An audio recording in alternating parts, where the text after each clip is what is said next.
Hoy en Putation Watch vamos a hablar del universo cinematográfico Marvel o el MCU. Estamos aquí en el Palacio del Cine de Blue Mall, donde está la única sala IMAX de este país, porque si ustedes van a ver Age of Ultron, es para acá que ustedes tienen que coger.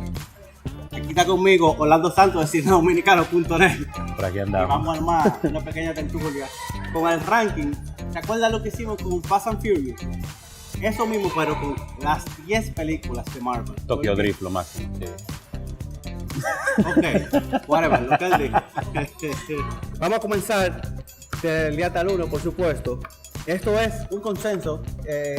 Hicimos más o menos cada quien su ranking, después llegamos a un acuerdo amistoso para no matarnos, aunque coincidimos en 3 películas. Entonces, en la posición número 10 tenemos The Incredible Hulk del 2008.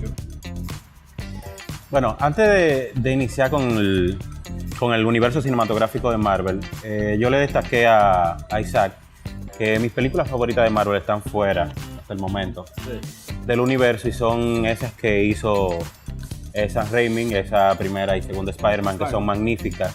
La primera y la segunda X-Men, que también son magníficas. La primera Hulk, que es una película muy tirada Eric por el Bana. suelo, la de Ang Lee.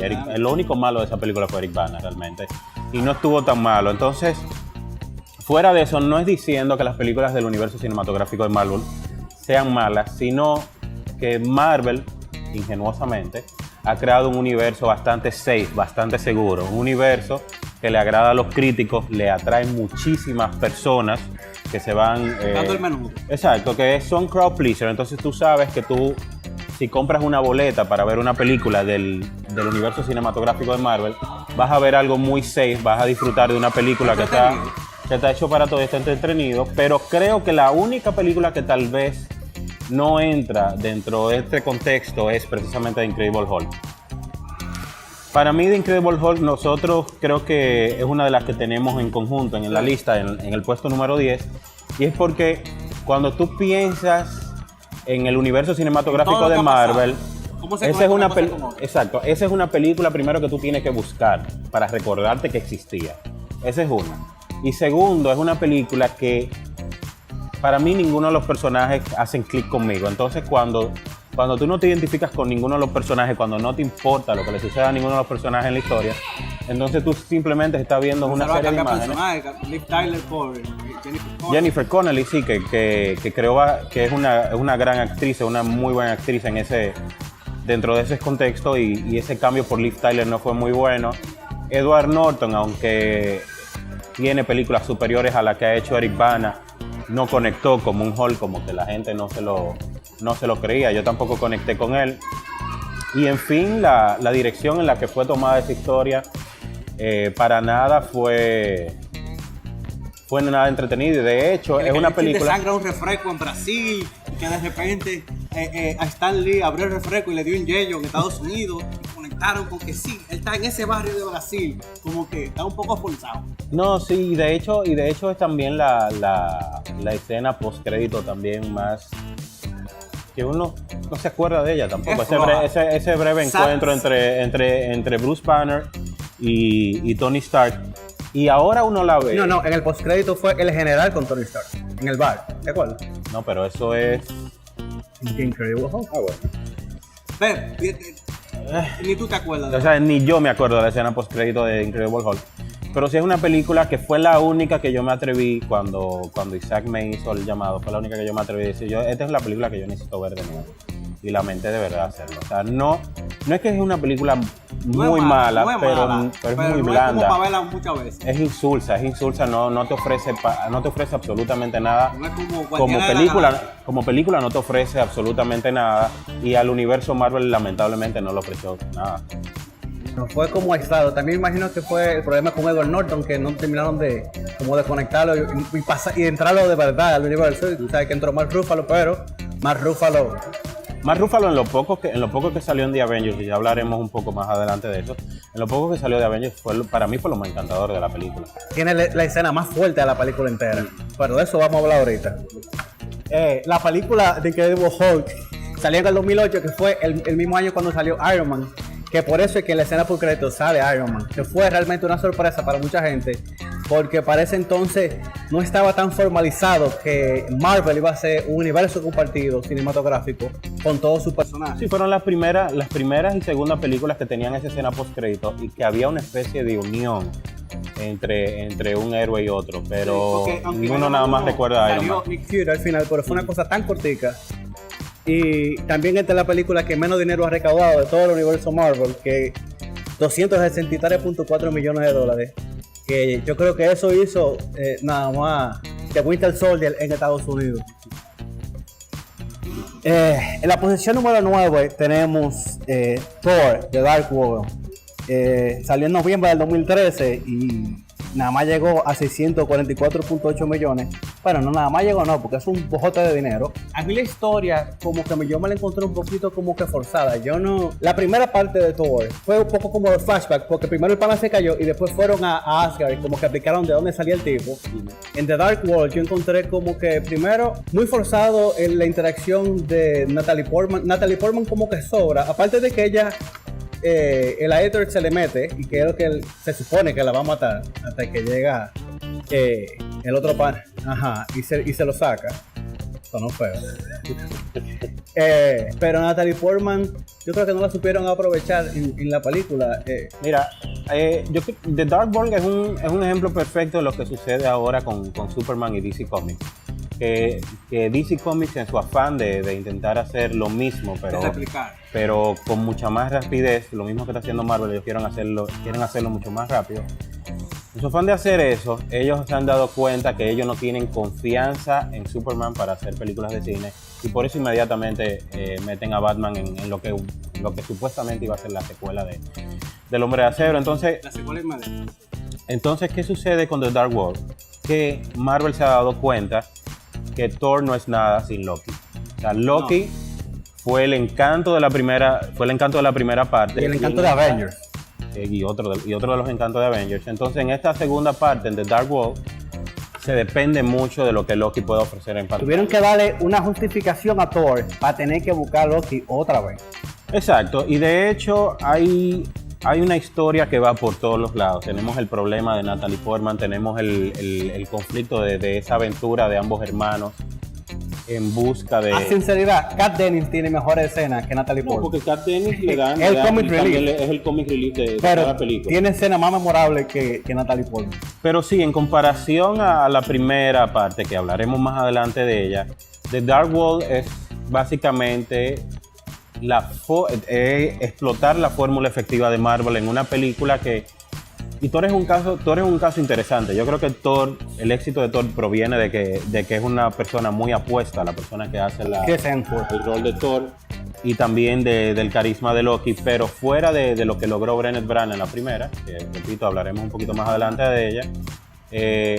Yo creo que es un personaje dentro del mundo cinematográfico que es muy difícil explorar más allá de lo que hicieron con la primera, porque en la segunda sucedió algo similar. En la segunda fue un poco de justificación forzaron la jugada, se tuvieron que inventar como que antes de lo que pasó en la primera, ya había un pana que estaba desterrado, que había perdido una guerra con el abuelo de Thor, y que casualmente, Natalie Portman se mete en el edificio en el Reino Unido, en Londres, por donde se llega al sitio donde está guardada la cosa, que se supone que la metieron un hoyo para que más nadie la volviera a encontrar.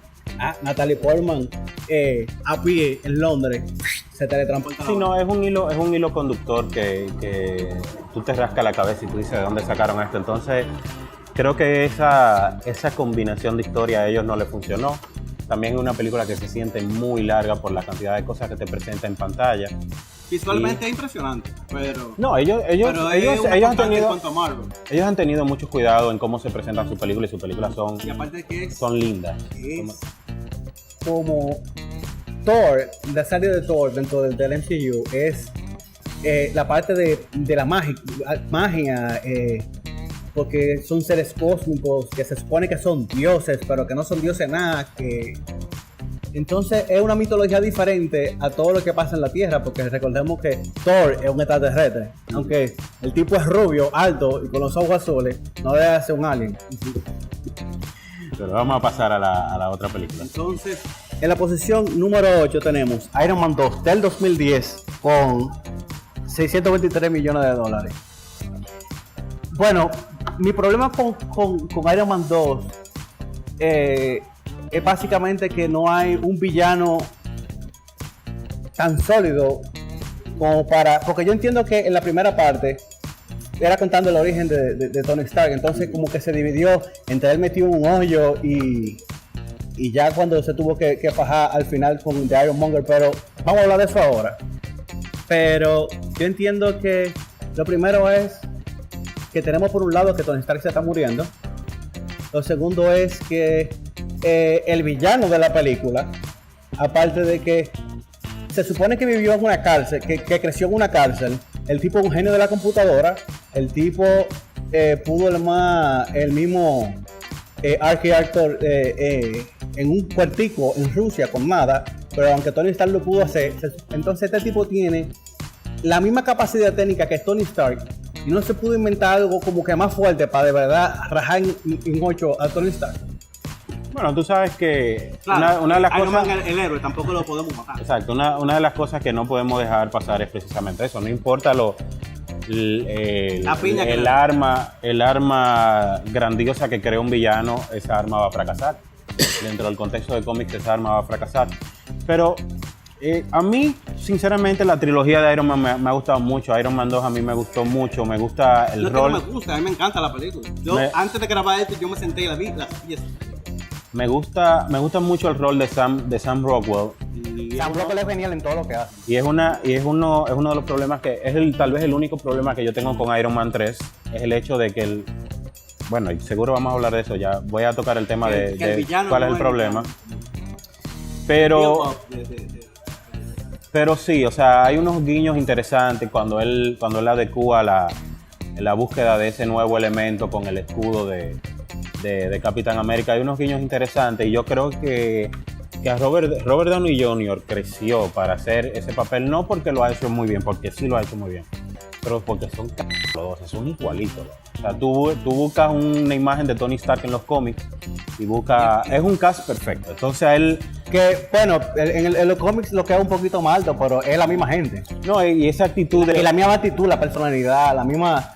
viven la vida loca. No, esa actitud de primadona que tiene Tony Stark y ese narcisismo le queda muy bien interpretado a Robert Downey Jr. Entonces, yo creo que ahí ronda el éxito de las tres películas por cualquier dificultad que hayan tenido. Las películas han tenido un éxito increíble para las críticas y para las masas porque su personaje principal es tal vez el más agradable de todos. A mí me molestó de la película de Iron Man 2 que en la primera media hora nos presentan que Tony Stark tiene un traje, el traje del paletín, que en los cartoons, en los muñequitos se ve y en el cómic también se ve, pero nada más lo vimos como que muy poco y para haber sido la imagen del póster de la película, yo como que me quedé y entonces... No, pero que vuelvo y te digo que ahí por eso es que Iron Man... más como fan, como que me sentí engañado. Por eso es que yo creo que Iron Man ha sido bastante exitoso y por eso me gusta la trilogía, porque ellos te han dado guiños, o sea, te dan guiños de cositas que ellos saben que existen dentro de los cómics, que saben que los fanáticos lo van a identificar para bien o para mal, porque en el caso de Iron Man 3, que hablaremos de ella más adelante, hay un guiño que a mí me encanta, pero que los fanáticos lo odiaron completamente. Entonces, en este caso de Iron Man 2, lo del escudo y lo del traje del maletín, que fuera algo tan desechable, fue algo que a mí me parece bastante agradable, porque ellos no están dependiendo de algo que ellos saben que le va a gustar a los fanáticos, ellos no están dependiendo tanto de eso. También. Ellos lo utilizan y te dicen, ok, míralo ahí, mira un chin ahí, y te lo voy a quitar. Entonces tú haces a Whiplash lo agarraron, lo estrellaron contra una pared con un Rolls Royce B12 y el tipo no se le rompió nada. Bueno, él tenía un exoesqueleto con su láser, eso le cuida la columna vertebral. Yo creo que esas son cosas también que para una película de superhéroes no se le puede buscar tantas explicaciones. Sí, por él es malo de la película. Bueno, vamos a la número 7, que es Iron Man del 2008, que para mí es la película que realmente le dio origen a todo esto que estamos viviendo ahora con Marvel y que fue el resurgimiento realmente de Robert Downey Jr. como una estrella que factura. Como una estrella hollywoodense. sí, obviamente. Sí, porque él ha pasado de todo y me encanta el arco de la película, me encanta el pacing de la película, me encanta, sabes que muchísimo después que salió fue que yo me enteré que fue Jon Favreau que dirigió la película. Que es la segunda mano de él en la película. Ajá. Y que era Happy, el chofer. Me encantó cómo trataron. Me encantó el pacing de la película, como primero te presentan el Tony Stark, que es frío, que anda con mujeres apostando, que no le importa nada, y de repente cortan a donde te deja la escena inicial y te llevan a una cueva a donde están esperando a Tony Stark y como que se ve, ¿qué es lo que está pasando? Y el tipo despierta y ya tiene la vaina en el pecho, y la evolución de la humanización del personaje dentro de esa cueva. Sí, y chulo fue también que a Jensen lo reciclaron, lo buscaron para la tercera parte, por eso lo vamos a decir. Sí, pues el arco de la película es precisamente ese, que él es un personaje que su riqueza ha venido de vender tecnologías para armas a quien sea que la compre. Entonces, es una persona que no había tenido contacto con la realidad que él crea como vendedor de armas. Y se me había pasado de Iron Man 2. Otra cosa que yo no me tragué fue cómo Rogue se puede meter a robarse un traje que se supone que el administrador del traje es Jarvis. O sea, el tipo se puso un traje y ya él sabía volar con el traje inmediatamente.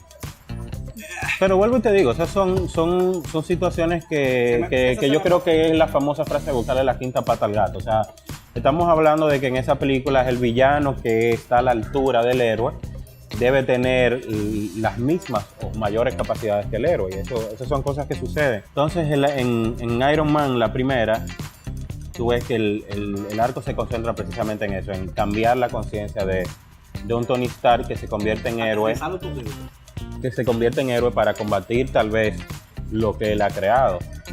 Y eso es bastante interesante, está bien realizada. Y ahora que uno habla precisamente de Iron Man o de Incredible Hulk, ya unos 7 años después, uno se da cuenta que es donde ha superado completamente Marvel a DC en cuanto a cine se trata, es que ellos tenían esto armado, este muñeco armado antes de hacer la primera película. El muñeco estaba armado de un principio y ellos sabían fase 1, fase 2. No, y ellos sabían con qué personaje tenía que comenzar. O sea, hubo una flaqueza obviamente con su segunda película, que es Incredible Hulk, pero ellos sabían con qué personaje tenían que iniciar su universo, y lo iniciaron perfectamente con Iron Man, porque era el que le iba a dar el tono a todas las películas que iban a seguir. Estaba claro de que Avengers iba a ser el cash cow más grande hasta el momento. Por eso fue que en el 2011 ya ellos sabían que tenían que lanzar Capitán América y Thor para poder introducir lo que faltaba para completar el team. Y Marvel con Kevin Feige, Marvel Studios, desde que se convirtió en Marvel Studios, que ya tienen como más conciencia de vamos atrás del dinero de verdad. Ellos dijeron, ok, vamos dividido por etapas, entonces vamos a ver qué yo necesito para completar una etapa lógicamente como que la gente quiera ir a darme su dinero. Entonces por eso tú ves que ahora cerramos la fase 2 con Age of Ultron, y ya en fase 3 tenemos Ant-Man, que se estrena ahora mismo este año en julio.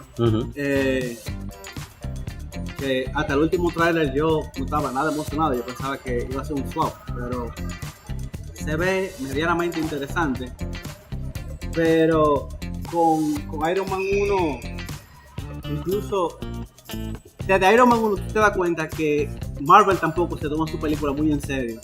El uso de comedia, de pequeñas bromas dentro de la trama, como que le quita un poco la seriedad a la situación, que todavía sigue siendo Guardianes de la Galaxia la película más graciosa y más ápera que ha hecho el MCU.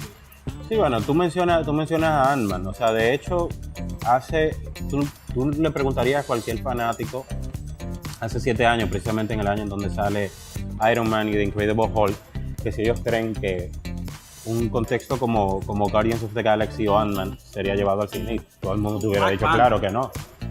Yo creo que Black Panther tenía más posibilidades de ser llevado al cine que Guardians of the Galaxy o Ant-Man. Bueno. Pero es lo que te digo, es que vuelvo y te digo, es un monstruo que ha sabido crear Marvel, que ha podido llevar hasta su subcultura más underground. Ya ellos saben hasta el a las 2021 salas de cine. que todo lo que va a salir. Y Guardians of the Galaxy, a pesar de que lo hicieron y se estaba anunciando y se estaba estrenando, nadie estaba esperando que fuera el éxito de taquilla que fue un éxito beneficioso. Después de la película más taquillera del año. ¿Con cuál seguimos? Seguimos con Thor, la primera, del 2011, que casi $500 millones, dirigida por Kenneth Branagh, que es...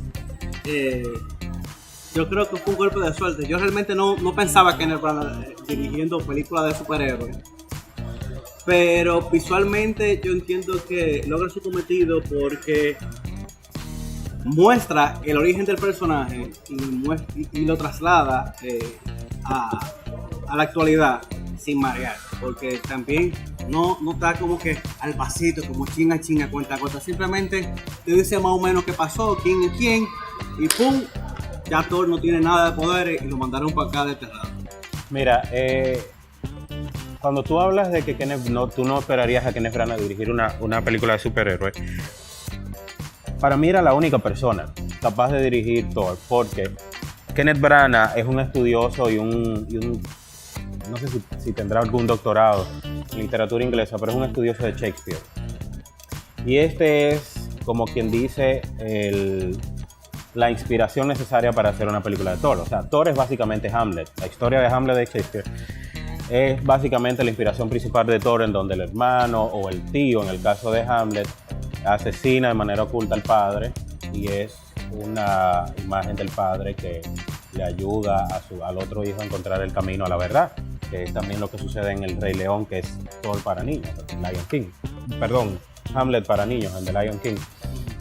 Entonces, por eso yo te digo que era la persona perfecta, porque esa relación entre Thor, Loki y su padre, entre todo lo que sucede ahí, es muy shakespeariana. Entonces, por eso para mí es dentro del universo, es una de las películas que a mí más me agrada, porque una de las cosas que más me gusta, o sea, de las películas que más me gustan del universo Marvel, de las que están fuera del universo cinematográfico y las que están adentro, es cuando el director pone algo de él dentro de la película, que no es un producto, porque lamentablemente las películas de Jon Favreau son súper entretenidas, las Iron Man son súper entretenidas, pero son un producto como lo quiere Marvel. Ahora, hay otras películas que tienen ese azúcar de quien la dirige, y Thor tiene muchísimo de Kenneth Branagh, y eso es sorprendente dentro del universo cinematográfico de Marvel, porque Marvel, ya después de que uno ha comenzado a consumir más noticias sobre este universo cinematográfico, uno se da cuenta que ellos son muy ñoños. Se enteró de que era. No, en el caso porque ya estamos en una etapa en donde todo el mundo está interesado no nada más nosotros los críticos o los cinéfilos, todo el mundo está interesado en saber qué pasa detrás de cámara y todo eso, cuando eso nada más le interesaba a los críticos. Pero es precisamente por eso, o sea, Marvel es muy ñoño con su marca y quiere que las cosas sigan así, entonces me sorprende mucho, y más para un personaje que era tal vez muy complicado llevar a pantalla. Para mí era inadaptable para las masas. Un proyecto como Thor, y por eso Kenneth Branagh era el director perfecto para eso. Que no conecta tan fácil. No, porque él encontraron a Loki. Yo entiendo que Loki fue el ancla, como que al final puso todo, porque todo lo que pasó por Loki, porque realmente no, y obviamente necesitaban una persona con un carisma increíble para ese papel, para que esa película funcionara, porque Loki era ese tipo de villano que al final la gente quiere que él gane. No quiere que gane, no quiere que gane, pero no quiere que la vaya tan mal. Ok, exacto, pero el éxito definitivamente de Thor está en ese tono shakespeariano que le pone Kenneth Branagh, y en ese carisma que le ha encantado a todo el mundo, que creo que es uno de los fanáticos, de los personajes favoritos del universo cinematográfico de Marvel completo de todo el mundo, Tom Hiddleston como Loki. Yo creo que va a tener un cameo ahora. Al de ellos tienen que tirarlo a Ten Hulk en todos los sitios. ¿En qué estamos? Iron Man 3 del 2013, que fue la primera película en solitario de Marvel que pasó del billón con B de burro, señores. $1.215 millones. Hay que ver, a mí me da mucha curiosidad, hecho Fultron, para ver si ellos hacen una especie de X-Men Days of Future Past. Que Days of Future Past, eso es lo que yo estaba pensando. Porque que Days of Future Past decidió elegir lo que le convenía de las pasadas películas atroces de X-Men después de X-Men United. Entonces, considerando lo que sucede al final de Iron Man 3, que él se quita todas sus cosas, hay que ver si ellos deciden ignorar eso o darle seguimiento a eso. Pero a mí, Iron Man 3 a mí me parece una película excelente, a mí me parece una película fascinante. Mucha gente la odia, pero yo no entiendo. El único problema que yo tengo con esa película es que el papel de este chico, el australiano, es el mismo rol de Sam Rockwell. Y Sam Rockwell lo hubiera hecho muchísimo mejor si le hubieran dado la prioridad que tiene, y se me olvida el nombre del chico australiano ahora, de Guy Pearce. Si él hubiera tenido la prioridad que tuvo Guy Pearce en Iron Man 3, ese papel lo destruye Sam Rockwell. Entonces, es básicamente el mismo personaje de Sam Rockwell en Iron Man 2. Sí, que el tipo con cuarto, que lo que... No, el similar... La idiosincrasia es similar. El similar tecnológico a Tony Stark. A lo mejor, si en la tercera Sam Rockwell se hubiera, de alguna forma, burlado del sistema de justicia estadounidense, que con el dinero que él tiene, me imagino que podía, y desarrollar el Extremis. O lo hubieran guardado. La otra cosa que para mí es perfecta en cuanto a adaptaciones, y yo no soy... yo he leído muchos cómics, yo no lo he leído todos. Darle seguimiento... Espera, no, ese no. Pero darle seguimiento a los cómics es una tarea que toma el 100% de uno, porque para tú entender, o para tú entender, no. Para tú darle seguimiento a la guerra civil, tú tienes que leer 100 y pico de cómics, porque hay cada cosa que van llevando. Que si tú no leíste 40 cómics atrás, no entendiste qué es lo que... Exacto, entonces hay ciertos cómics que uno puede leer individualmente, y uno de mis villanos favoritos era precisamente... Ay, Dios mío, Ben Kingsley, se me olvidó el nombre ahora del personaje. Mandarín. Exacto, el Mandarín. Entonces, cuando el Mandarín se convierte en un no solamente nada más en una imagen de terror, en un actor, a mí me fascinó eso, porque eso es adaptación 101. Es diciéndote, yo sé que este es un personaje querido de Marvel, pero yo sé en qué momento yo vivo. O sea, esto es una película gringa, yo sé en qué momento vivo, yo sé que nosotros vivimos en constante terror. Entonces, ¿cuál es la imagen de terror que más temen los estadounidenses? El hombre islámico. No, el hombre con imagen islámica. Entonces yo te estoy mostrando a ti que el terror, que el villano, que el cuco más grande de la historia del mundo es el Osama Bin Laden-like, que es el Mandarín. Cuando el que está atrás de eso es un rubio pepillito. Entonces, eso a mí me encantó, a pesar de que el villano, el Mandarín, es un villano encantadorísimo, que tú pudieras explotarlo. Pero eso es lo que se llama adaptación, eso es lo que se llama saber en qué mundo tú estás viviendo. Y cuando hablo de eso, Iron Man 3 también logra algo, que es aceptar que hay una consecuencia a partir de lo que sucedió en Avengers. Sí. Esta destrucción, Tony Stark quedó herido. Tiene trauma Tony Stark quedó neurótico, quedó esquizofrénico, creó una cantidad de armadura que incluso casi matan a Pepper Potts. Entonces, es saber qué está sucediendo en el mundo. Y ellos supieron utilizar eso, el evento, como le pusieron en la serie Daredevil, el evento, como si fuera algo post septiembre 11 del 2001. Y no es post septiembre 11 del 2001, sino es post esta cuasi invasión alienígena en Nueva York. Entonces, eso es lo otro encantador de Iron Man 3, que ellos están diciendo, óyeme, no es como todas las otras películas en donde muere gente y todo y no pasa nada. O sea, hay incluso un final alterno o una escena alterna que sale en el Blu-ray especial de Avengers, en donde esta chica de How I Met Your Mother, que es una de las agentes de S.H.I.E.L.D., está dando declaraciones, está dando declaraciones de que S.H.I.E.L.D. deberían cerrarlo porque ellos lo que atraen es más destrucción, que estos héroes lo que atraen es más destrucción. Entonces, lo que te está diciendo es que hay consecuencias. O sea, ellos salvaron el mundo, pero hay consecuencias. Y eso, para mí, es lo magnífico de Iron Man 3. Alguien tiene que recoger el regalo. Y Iron Man 3 es otra película que tiene mucho de su director dentro de la película. Este es el escritor de Lethal Weapon y es el director de Kiss Kiss Bang Bang. Entonces, esta película tiene muchísimo de esas películas de acción noventera y muchísimo de su humor negro que no hay en las dos primeras Iron Man. Entonces esta es definitivamente mi Iron Man favorita y es definitivamente una de mis favoritas del universo cinematográfico de Marvel y de las películas de cómics. Y a mí me gustó que hablando de la situación de que el trauma post Avengers del 2012 volvieron a rehumanizar a Tony Stark, o sea, porque todavía en Iron Man 2 ya él era un héroe, pero sí que igual que come eso, muy arrogante. Entonces en Iron Man 3 era un tipo que de verdad está nervioso, o sea, él cuenta como de que viejo, yo me fui por un hoyo en el cielo y salí en el espacio no sé dónde. Sí, él estaba en otra dimensión, entonces... Y te dice, óyeme, después de Nueva York yo no he vuelto a funcionar, el tipo estaba malo. Pero hay no otro... dormía, no nada. Dentro de esas películas hay otro ejemplo perfecto, creo que hablaremos de ella, creo que es la que sigue, si no me equivoco. Y es de ese, porque es un retrato de ese temor gringo, post septiembre 11 del 2001, donde la seguridad es una exageración. Sí. Donde la seguridad es una completa exageración. Entonces, ese es un ejemplo de esa ciudadanía que cualquier cosa que diga, ya de una vez un terrorismo del otro lado. Cualquier cosa, no podemos, tal cosa, y nos vienen a invadir, y cuidado en la frontera.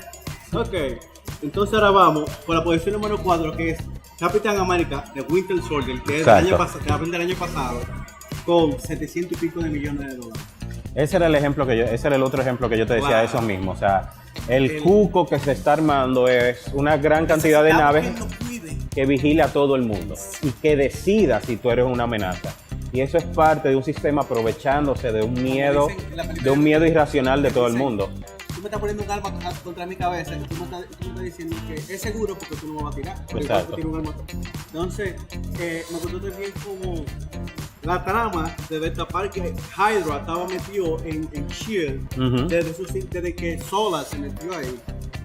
Que Armin Sola siguió articulando Hydra dentro de S.H.I.E.L.D. precisamente para esto, para tumbarlo desde arriba, que Robert Redford era el director general de S.H.I.E.L.D. El tipo era un Hydra también. Entonces ahora la fortaleza en el cielo, no tienen que volver a la tierra porque Tony Stark lo ayudó con la tecnología, que sí o qué. Y lo que se supone que está en el cielo para protegernos por si me atacan. Ah, no, entonces la Hydra dice, mentira. Eso lo vamos a coger para eliminar a todo el que posiblemente pueda causar problemas. Y nos lo vamos a alambre. Y a pesar de los problemas que tiene... Y la historia se mueve a la velocidad correcta. Hay unos problemitas melodramáticos con el Winter Soldier que son un poquito tal vez exagerados. Pero a pesar de esos problemas, yo creo que es la saga que va construyéndose con mucho más interés y va desarrollando un personaje que para cualquier persona, y de eso también hablaré más adelante cuando toquemos el tema de The First Avenger, que para cualquier persona fuera de Estados Unidos es el superhéroe más ridículo, porque uno no es gringo. ¿Entiendes? Entonces, pero es la saga que va creciendo tal vez con mucho más interés. O sea, ya yo entiendo de dónde parte Steve Rogers de la primera hacia la segunda y de dónde parte Steve Rogers de esta película hacia lo que será Guerra Civil. Porque estamos hablando de que dentro de su paranoia la compañía Stark también ayuda a crear estas hovercraft que vigilan a los ciudadanos y lo va a matar. Entonces eso va a crear ese conflicto anunciado ya entre Tony Stark y Capitán América. Entonces hay una construcción interesante ahí, pero hay unas cositas medio flojas con la relación de él y su mejor amigo, el que se convierte en el soldado de invierno. Que resulta ser que ahí están como muy sí, pero ahí está como un poco forzada. Dentro de todo la grandiosidad del otro que tiene que batallar Capitán América, a veces el soldado del invierno se siente un tanto forzado en esa película, pero la película está muy buena.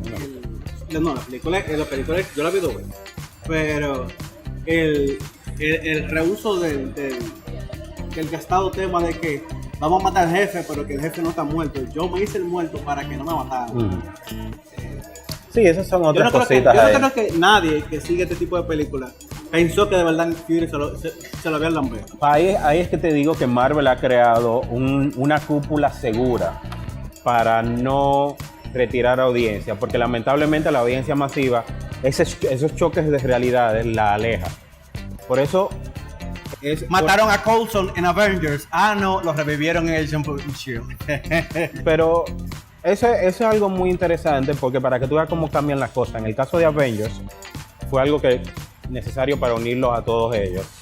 Y fue un riesgo. Fue el jump al tercer acto de la película, porque eso fue lo que terminó de decidirlo a ellos, a que vamos arriba y vamos a resolver esto entre todos. Y fue un riesgo que que ellos decidieron tomar y le funcionó. Entonces, yo entendía que ellos pudieron, como ya Chill iba a dejar de existir, ellos podían haber tomado ese riesgo y matar a Nick Fury, pero no.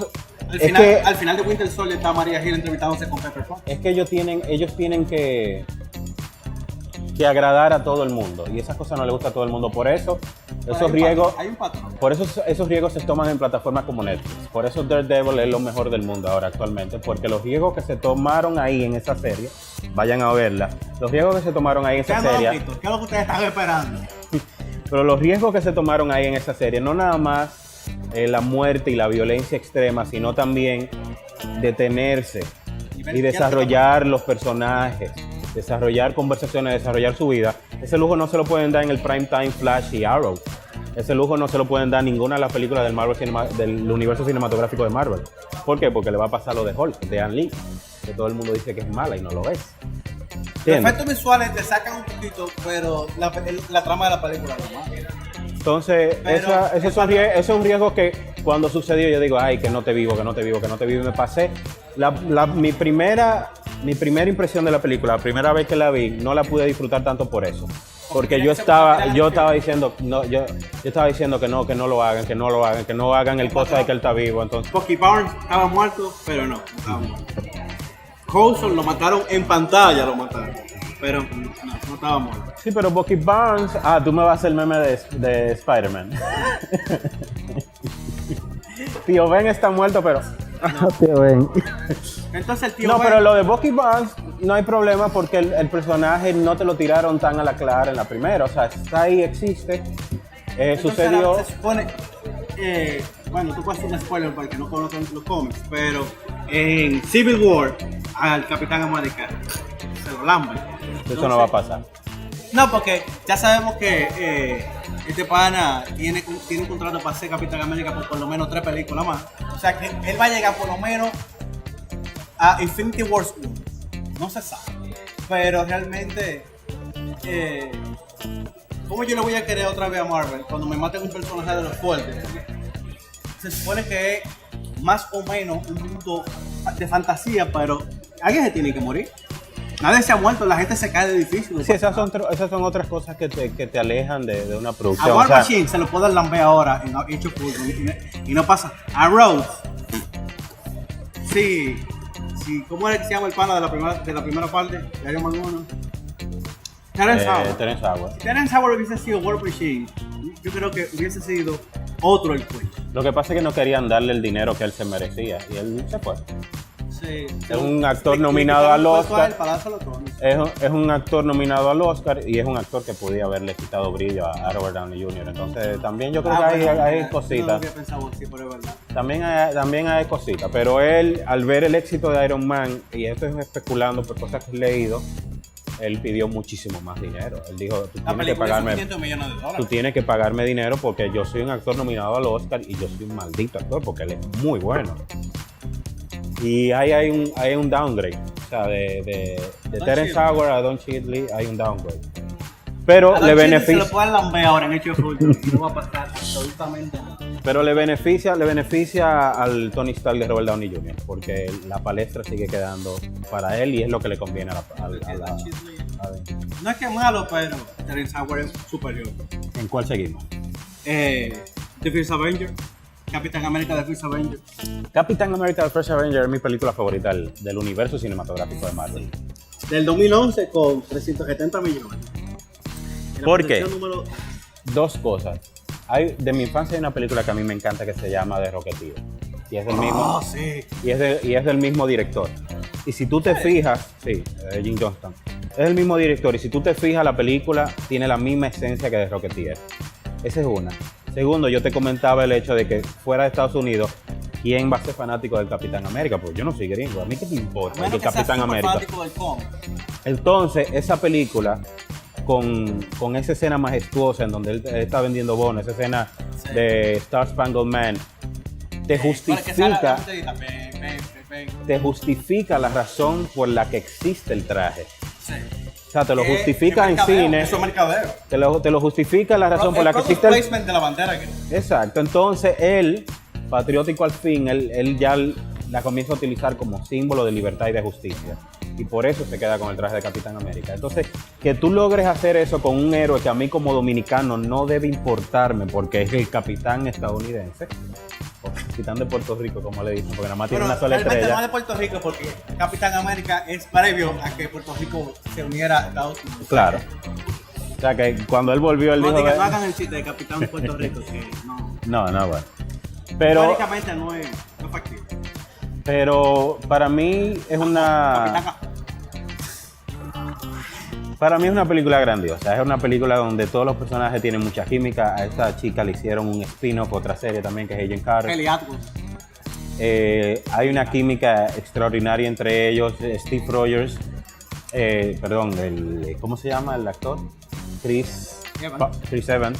Lleva a decir Chris Pine, el de Star Trek. Chris Hemsworth, el de Thor.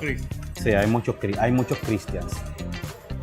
Chris Evans le queda muy bien el rol, él lo sabe hacer, él tiene esa cara de serio, de Boy Scout, le queda muy bien ese rol y el villano me pareció interesante, a mí Red Skull me pareció muy muy bien logrado. Y el actor que lo hizo. Y la película es otra película que se toma muchos riesgos porque también si tú te fijas no es una película de constantes bombardeos, de constantes escenas de acción. Es una película de origen, o sea, tienen que también explicar que el tipo era flaquito, era chiquito, sí, pero se toma su tiempo en desarrollar personajes, que es algo que no ocurre en una película que está supuesto en de verdad darle un arco de verdad, por lo menos todos los personajes a todos los personajes principales, incluso desde el principio de la película, cuando él lo aceptan en el entrenamiento, presentan como Steve Rogers de por sí piensa out of the box. O sea, cuando le dicen, encarámense ahí, el que baja la bandera primero se puede apuntar aquí, no tiene que seguir corriendo.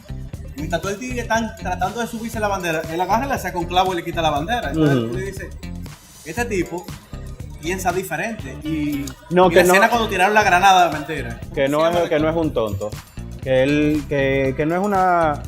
como son la mayoría de los militares, que son unos cabezas huecas, que son unos bruscos que van a la acción, que van a la violencia, que van a la violencia. Entonces por eso también lo hace a él el líder de los Avengers, porque es la única persona capaz de pensar con lógica antes de entrar a la acción, a pesar de que él tiene, gracias al suero, la proeza de ser uno de los más fuertes de todos ellos. Entonces no se puede fumar. Es un intento bastante interesante. Creo que una de las razones por la que la aleja mucho a las personas es porque no es su típica película de acción. Se toma su tiempo en contar una cosa, se toma su tiempo en expresar su cosa, y eso que a mucha gente le pareció ridículo. O sea, vuelvo y repito, esa escena majestuosa de Star Spangled Man también es una oda a cómo la propaganda ganó la guerra. O sea, era a través de la propaganda que se ganaba la guerra. Y como él de por sí se molesta cuando dicen que es lo que tú lo que estás aquí para vender, bueno, tú no estás aquí para más nada. Y él dice, es así. Entonces se fue la noche y llegó hasta allá, y de allá paga vino con toda la gente para traer. ¿Qué es lo que es? Y ahora. Pero para mí es del universo hasta ahora, el universo cinematográfico es mi favorito. De la película de origen es la mejor que Iron Man. Sí, pero obvio. Mejor que Thor también. Obvio, por mucho. Pero en la posición número 2 tenemos Avengers del 2012, que hizo todos los cuartos a la bolita del mundo. Avengers hizo 1.500 millones de dólares. Y por eso es que seguimos teniendo películas de Marvel. Si tú haces una película que lleva 1.500 millones de dólares al bolsillo de los productores. Algo que hizo Avengers, que no hizo, o que no han logrado hacer la gran mayoría de la película, porque cada vez que uno dice una buena distribución de la responsabilidad de los personajes. Sí, una de las cosas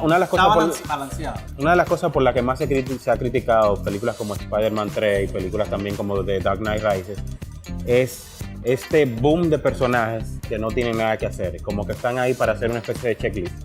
Y también que Marvel, vuelvo y repito el caso de Marvel contra DC, es que Marvel se tomó su tiempo en crear, en organizar su cronograma, en organizar su mundo para llegar a esto. Entonces ya tú ibas con un contexto de cada uno de esos personajes, ya tú ibas con una historia de cada uno de esos personajes. Entonces ya tú sabías más o menos qué podía tocarle a cada uno de estos personajes. Entonces, en la batalla final, cuando Steve Rogers comienza a partir, tú, Hawkeye, que ahora ahí arriba, tienes que lo que es y cualquier cosa te barata, ¿no? Iron Man, vuela por ahí y mata a todo el mundo. Thor, achicharra todo lo que salga por aquí. Hulk, smash.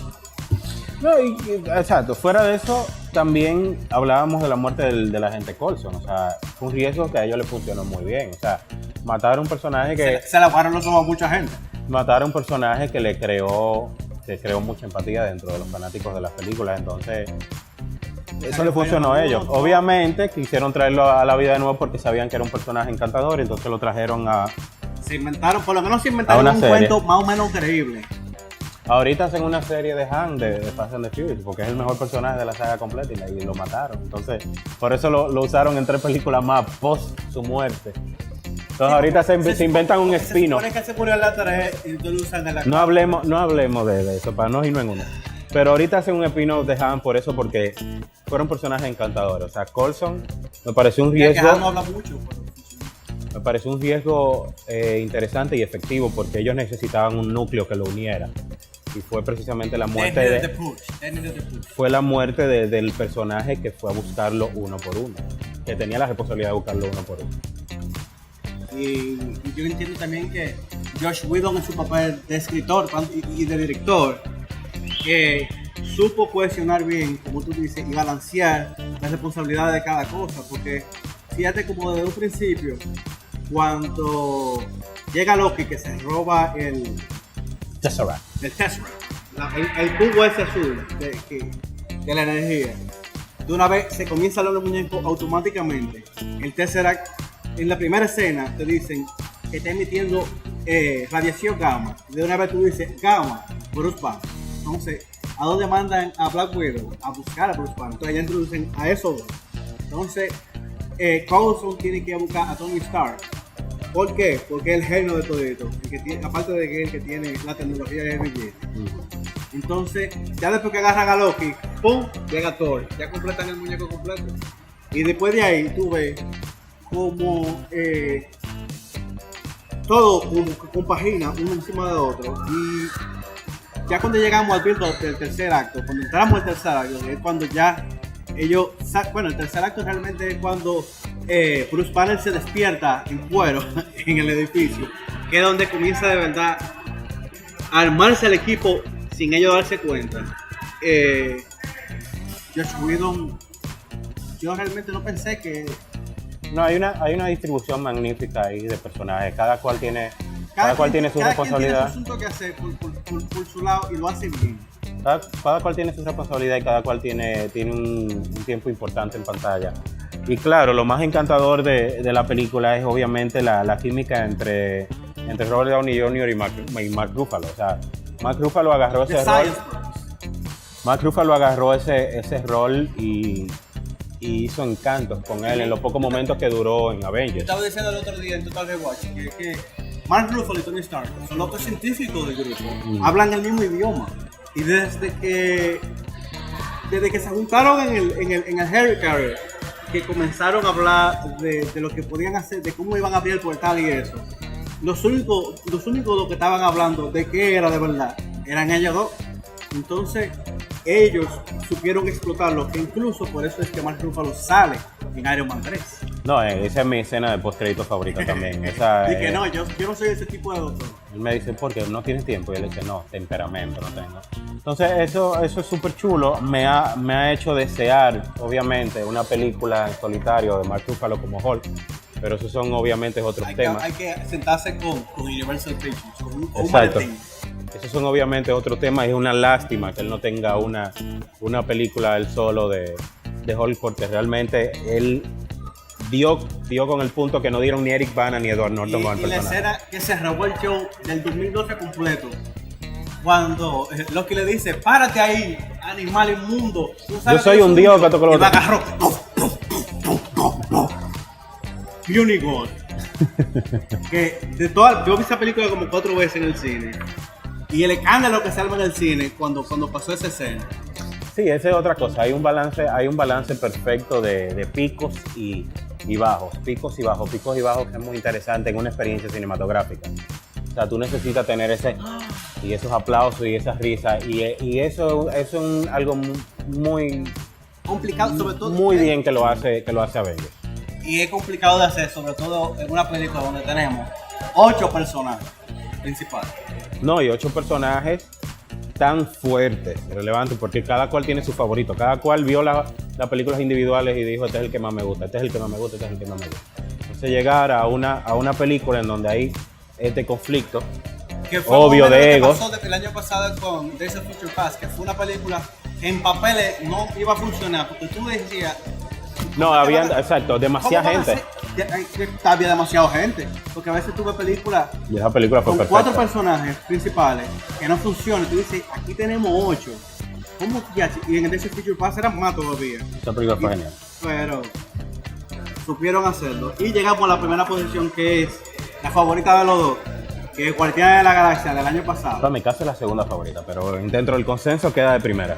Sí, claro, dentro del consenso, porque era la 2 tuya y la 2 mía. Pero yo entiendo que para mí fue una sorpresa, que tú entiendes que fue 6, pero para mí una película con un raccoon que habla, con una mata que se mueve y con una jeva, un alien verde que es una asesina.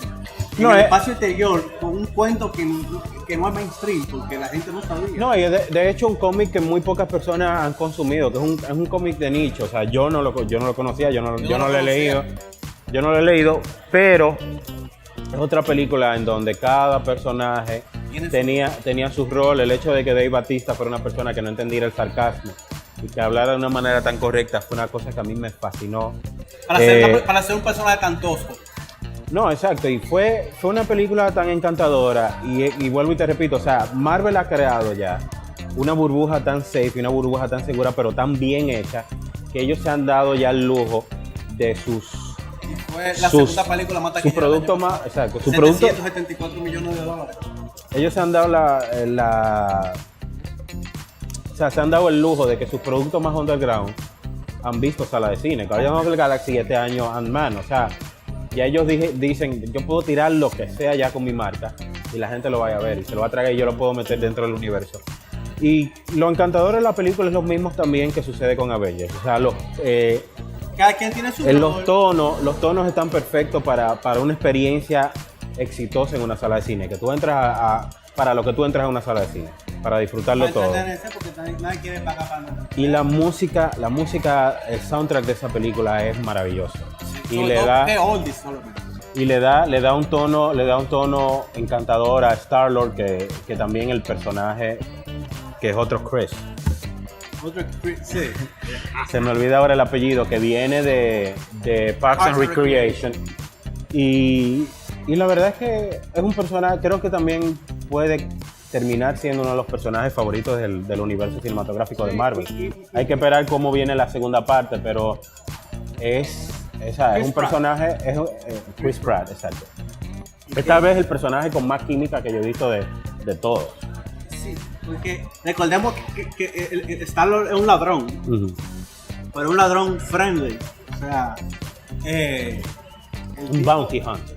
Sí, un bounty hunter, pero y me gustó también, esta fue la película que más comedia ha usado del MCU completo. Claro. Con todo, con Drax, que todo lo entiende literal, con el Raccoon, Rocket Raccoon, que vive follando al otro también. Y bueno, I am Groot. Que todo es I am Groot. Todo es I am Groot. Bueno, yo creo que la escena que más gente hablando de esa película fue cuando el pana se sacrificó, que dijo, we are Groot. Oye, a cualquiera se la pone los ojos. Sí, no, es una película que hace que tú te intereses por todos los personajes de una vez. Es una película que hace que tú te intereses por todos los personajes de una vez. Pues decía I am Groot 500 veces. ¿Quién sabe? Pero sí, es una película. La película me encanta, pero de las cosas que no me gustaron de la película, que yo encontré como que fuera de lugar, fue por ejemplo cuando yo estaba en el Nowhere y Drax llama a Ronan the Accuser para que vaya allá. O sea, ya yo estaba en el borde de la galaxia resolviendo su asunto Y resulta que no. Hay uno del grupo que se molesta con otro y dice, no, yo estoy borracho, vamos a hacer un disparate. Entonces llama, en vez de llamar a la exnovia, llamó a Ronald Diaculce. Al que le mató a su esposa. Sí. Pero, total, para que después lo majaran. Sí, pero es una persona que piensa muy literal y eso era lo que él entendía que tenía que hacer.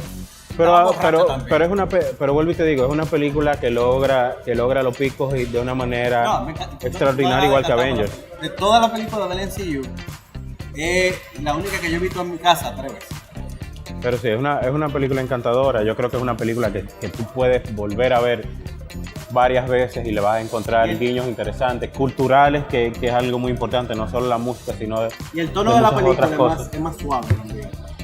Es menos serio, porque todas las películas de Iron Man han sido con un tono, la primera fue con un tono un poco oscuro al comienzo, pero y la película de Thor es de fantasía, de que vivimos en el espacio y eso, pero llegamos aquí a Guardianes de la Galaxia, a donde todo es un chiste. Tenemos una mata que camina, un raccoon que habla, tenemos un monstruo que tiene un scarring rarísimo, que habla correcto y tiene todo literal. Y tenemos un ladrón que es mitad terrícola y mitad otra cosa que no se sabe. Hizo de Saldaña, pero Saldaña. En Guardians of the Galaxy yo entiendo que están todo bien. Es una película que incluso en su escena de postcrédito Marvel dice: yo voy a tirar todos mis personajes al cine porque sí, porque puedo. Porque cuando aparece Howard the Duck, tú dices, ¿en serio van a hacer una película de Howard the Duck? Dicen que van a hacer un remake de Howard the Duck. Entonces ya, yo no creo que sea un remake, porque, por ejemplo, la película que se hizo a finales de los 80, porque tú sabes que el personaje de Howard the Duck tiene varias vertientes. Tiene las vertientes de que es un cómic que se creó como una especie de crítica social, en donde ellos utilizaban un pato alienígena para criticar cómo la sociedad se comportaba. Y también hay otro que tiene muchos tonos más fantásticos todavía, ese tipo de cosas. Entonces hay que ver por dónde ellos vienen con este Howard the Duck. No creo que sea un remake en sí. Creo que es es un reboot que ellos van a hacer, es una película nueva que ellos van a hacer para entrarla dentro del universo. No creo, porque hay que estar claro. Remake es hacer esa película que se hizo. Forzado no, o sea, yo entiendo que ellos si van a utilizar uno de sus cómics más underground, ellos deben continuar la seña para seguir con su producto más extraño. Para extraer su producto más extraño, pero ellos es como tú dices, ya ellos con Ant-Man, ellos están diciendo que yo puedo tirar lo que yo soy Marvel. Desde que la gente diga Marvel tal cosa, ya la gente dice, bueno, pero vuelve el récord de Marvel es perfecto. Pero vuelvo y repito, o sea, mis películas favoritas son aquellas que no tienen que ver con Marvel Studios como cine, porque han permitido que los directores pongan su marca dentro de las películas. Por ejemplo, Spider-Man 1 y Spider-Man 2 es Sam Raimi puro. Sobre todo, me gusta más Spider-Man 2. No, Spider-Man 2 es una de las películas más grandes de cómics y de superhéroes que hay en la historia. Es una de esas secuelas que superan por mucho a la primera parte. Lo mismo pasa con X-Men United. X-Men United destroza completamente la primera parte. Yo creo que no hay una escena inicial que supere la escena inicial de X-Men United, ese ataque de Nightcrawler a la casa presidencial. Entonces... ¿Que no lo volvieron a usar a Nightcrawler? No, o sea, porque ya después X-Men The Last Stand, eso era para darte un tiro. Pero lo que digo es eso, o sea... Que por eso fue que hicieron de ese Future Pass, para resetearlo todo. No, bueno, es que también se fueron por un hoyo negro increíble. Pero sí, Bueno, ahora viene con Deadpool. A lo mejor... A mí me gusta que va a ser clasificación R. Sí, vamos a ver qué riesgo toman ahí con ella, porque si la van a hacer clasificación R no creo que pertenezca de alguna forma al mismo universo. Y quisiera cerrar hablando de formar parte del mismo universo con el caso de Daredevil brevemente. Y es que a pesar de que es una serie oficial de Netflix, original de Netflix, en donde es una plataforma que le permitió a los creadores de la serie tomar muchísimo más riesgo con la serie, es una serie y es un mundo que parte dentro del mismo universo. Sí, incluso estaba hablando de Defenders. Te decía, ya anunciaron la segunda temporada de Daredevil por el Defenders. Te decía que ellos llaman el evento a lo que sucedió en The Avengers y que por eso se está reconstruyendo Hell's Kitchen, que es este barrio de Nueva York. Y a partir de la delincuencia que se ha creado por la destrucción de esa porción de Nueva York, es que nace Daredevil. O sea, estás hablando de que este Daredevil nace post-Avengers. Y ya salieron en artículos que ese personaje eventualmente se agregará al universo cinematográfico de Marvel. O sea, hay que ver cuándo llegue ese momento. Entonces, por eso es que yo digo que Marvel está haciendo un mejor trabajo en construir, porque lo ha hecho, se ha tomado el tiempo de construirlo, que DC, que quiere construirlo del día a de la noche a la mañana. Batman vs Superman, The Dawn of Justice, eso es como el guiñando el ojo de que viene de Justice League, porque de guía va y viene para el 2017. Forzado, por eso es que aquí van a introducir a Batman y van a introducir a van a meter a todo el mundo. Entonces, que viene Aquaman también. Entonces, ¿qué sucede? DC Comics ya tenía series exitosas con Arrow y Flash. Entonces, cuando anunciaron que Flash venía en el 2016, todo el mundo dijo, oh, qué bien, van a darle continuidad. Y no, anunciaron un actor nuevo. Entonces, ahí falla DC. Y aquí triunfa Marvel, porque el Marvel, por lo menos hasta el momento... Yo pensaba que iban a hacer crossover. Marvel hasta el momento está diciendo que van a hacer un crossover del Daredevil de Netflix hacia el cine. Entonces, y de por sí la historia...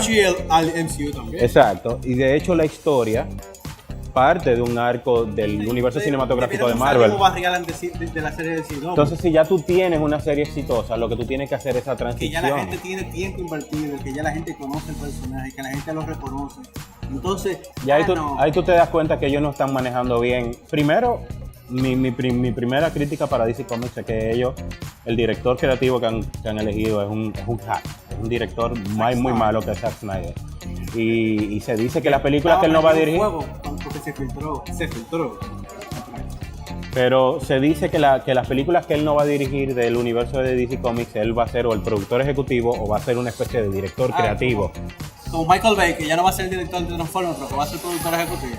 Entonces ese es el primer problema. Y el segundo es que apenas pasa Man of Steel y ya tú quieres hacerme The Dark Knight Returns versión película con Batman vs Superman, Dawn of Justice, y después tú quieres hacerme Justice League y yo no tengo película.